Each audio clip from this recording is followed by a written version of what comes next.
Hello students, इस video में हम संज्ञा का अर्थ, संज्ञा की परिभाषा, संज्ञा के भेद और 10 एमसीक्यू क्वेश्चन सॉल्व करने वाले हैं।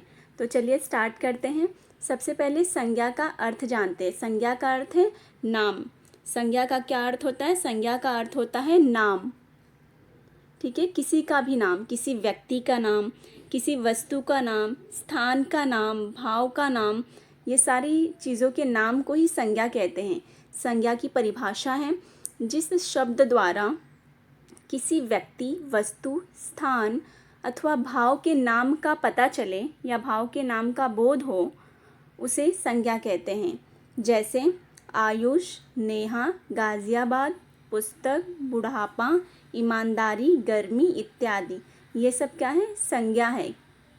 संज्ञा के 3 भेद होते हैं। संज्ञा के 3 भेद होते हैं। कौन कौन से? पहला है व्यक्तिवाचक संज्ञा, दूसरा है जातिवाचक संज्ञा और तीसरा है भाववाचक संज्ञा। यहाँ पर दिया है भाववाचक संज्ञाओं का निर्माण। भाववाचक संज्ञाओं का निर्माण किससे? जातिवाचक संज्ञा से। तो देखते हैं कैसे किया गया है।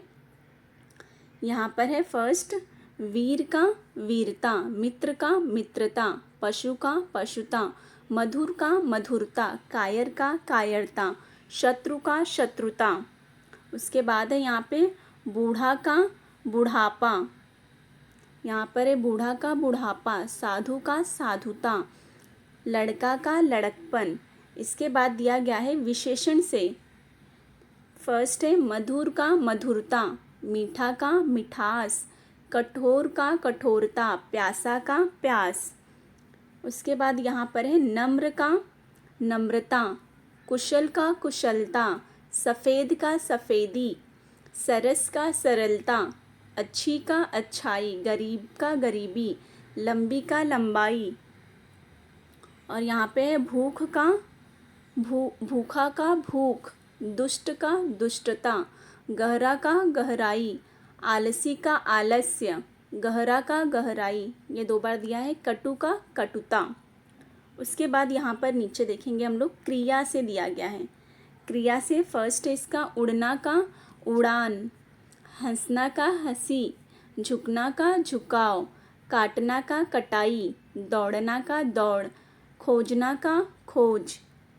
इसके बाद यहाँ पर और भी कुछ दिया गया है। यहाँ पर क्रियाएं, झुकना का झुकाव, घबराना का घबराहट, दौड़ना का दौड़, हंसना का हंसी, हारना का हार, गिरना का गिरावट, मारना का मार, हंसना का हंसी, ये भी 2 बार है यहाँ पर। फिर पढ़ना का पढ़ाई, पीटना का पिटाई और मिलाना का मिलावट। इसके बाद यहाँ पे दिया गया है सर्वनाम से। सर्वनाम से बनाया गया है यहाँ पर मम का ममता, आप का आपा, स्व का स्वत्व, पराया का परायापन, सर्व का सर्वस्व, अप का अपनत्व या अपनापन, हारना का हार, अह का अहंकार। इसके बाद यहाँ पे बहुविकल्पी प्रश्न स्टार्ट हो रहा है। पहला है यहाँ पर संज्ञा कहते हैं। किसे कहते हैं संज्ञा? 4 ऑप्शन दिया गया है। विशेषता बताने वाले शब्दों को नहीं, इसे तो विशेषता बताने वाले शब्दों को क्या कहते हैं? विशेषण। किसी प्राणी, वस्तु, स्थान या भाव के नाम को, अभी हम लोग पढ़े कि संज्ञा का अर्थ होता है नाम। किसी का भी नाम, किसी व्यक्ति का नाम, वस्तु का नाम, प्राणी का नाम या भाव का नाम, उसे ही संज्ञा कहते हैं। तो ये वाला आंसर सेकंड आएगा। सेकंड आंसर करेक्ट रहेगा। इसके बाद यहाँ पर सेकंड है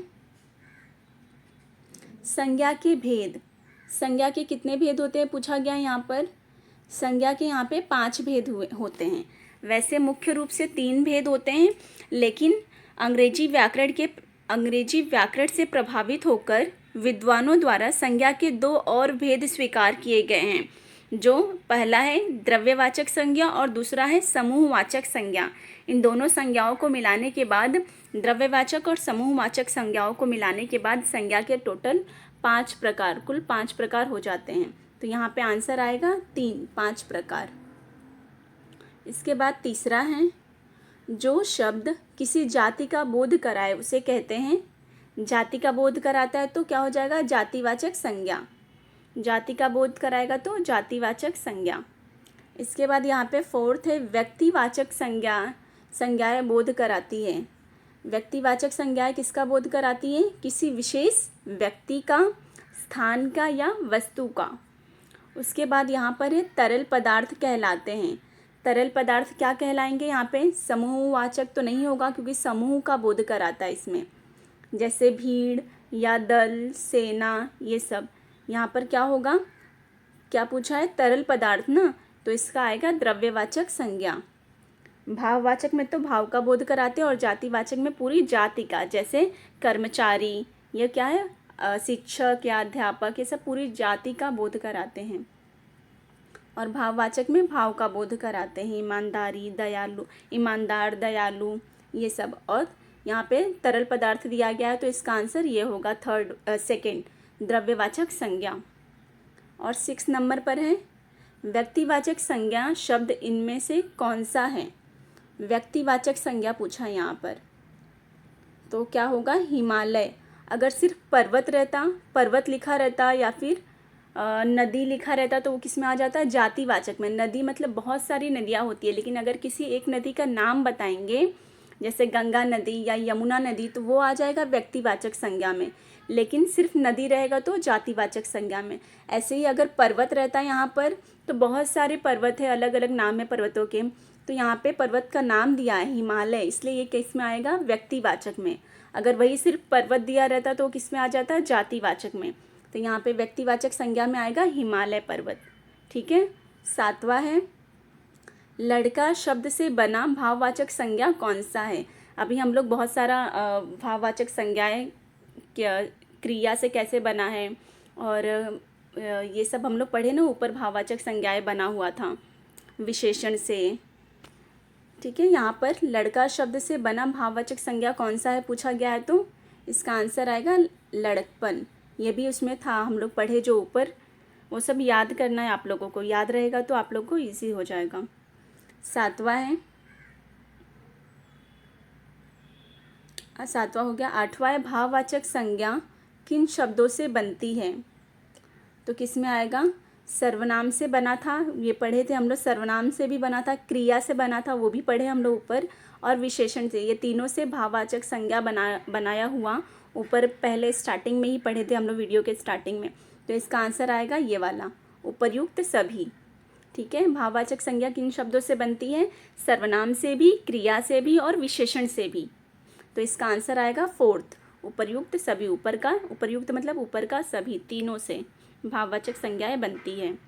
इसके बाद 9th है भाववाचक संज्ञाएं कितने प्रकार के शब्दों से बनती है?